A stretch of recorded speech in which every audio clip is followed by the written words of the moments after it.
Sur Facebook, tu as une communauté qui est assez active, assez vivante. Un jour, tu m'as rajouté dans tes contacts parce qu'on avait des connaissances en commun, et c'est comme ça que j'ai découvert ton travail. Et j'ai trouvé que c'était drôle, c'était vivant, c'était mordant. Donc j'aimerais bien que tu nous parles de ton approche, voilà, basée sur le système nerveux. Oui, c'est ça. En fait, l'approche basée sur le système nerveux, ça m'est pas venu comme une envie de pisser. Le Okay. truc, c'est que au départ, comme je te l'ai dit, moi, c'était comment pourrais-je faire pour aller mieux. Donc, au départ, je me suis formée en PNL, ce qui est absolument génial pour les questionnements. Je me suis formée en hypnose, en maïeusthésie, en beaucoup de choses qui touchent le cognitif et l'émotionnel. Or, je remarquais que même si, pour beaucoup de mes clients, ça fonctionnait, qu'ils allaient mieux, mais moi, ça n'allait pas mieux. Moi, j'avais toujours des réactions automatiques et je comprenais pas ce qui m'arrivait. J'avais vraiment des réactions brusques de peur, des réactions brusques de colère et je me disais, c'est quand même pas possible que ça marche sur mes clients et que sur moi, ça ne marche pas. Il y a certainement quelque chose encore à apprendre.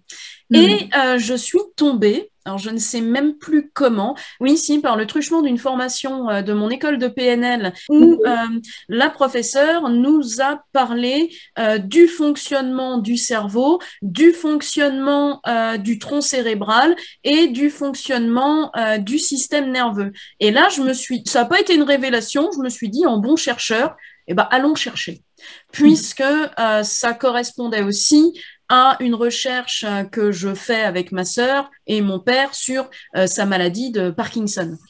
Okay. Et j'ai commencé à lire des choses, à me former.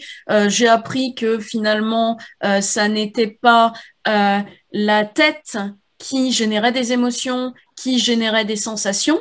Enfin, ça l'est pour 20%, mais que pour 80%, c'est le corps qui va permettre par ces sensations de générer des émotions et que ces émotions vont générer des pensées. Et là, je me suis dit, tiens, c'est intéressant parce que je m'intéresse et je m'intéresse toujours à l'analyse transactionnelle et notamment à un des principes fondateurs qui est le scénario de vie. Et en découvrant le système nerveux, j'ai découvert qu'en nous, on avait 4 états. Bon, là, je vulgarise beaucoup parce qu'on a un état dorsal, un état sympathique et un état ventral. Mais dans le sympathique, il y a le sympathique agressif et le sympathique fuyant. C'est pour ça que je me permets de vulgariser en disant 4 états, ce qui fait qu'en fait, c'est comme si on avait 4 pièces dans la maison. On a une pièce de vie, et 3 panic rooms. Sauf que l'humain s'étant développé parmi des animaux sauvages, en étant quand même une bête sans poils, sans dents particulièrement saillantes, on était quand même devant le problème humain d'être à la fois une proie et un prédateur, parce qu'il fallait bien manger, mais nous, on était aussi un repas. Et notre système nerveux s'est développé, mais sur le fondement de mec, je vais faire ce que je peux pour que tu survives.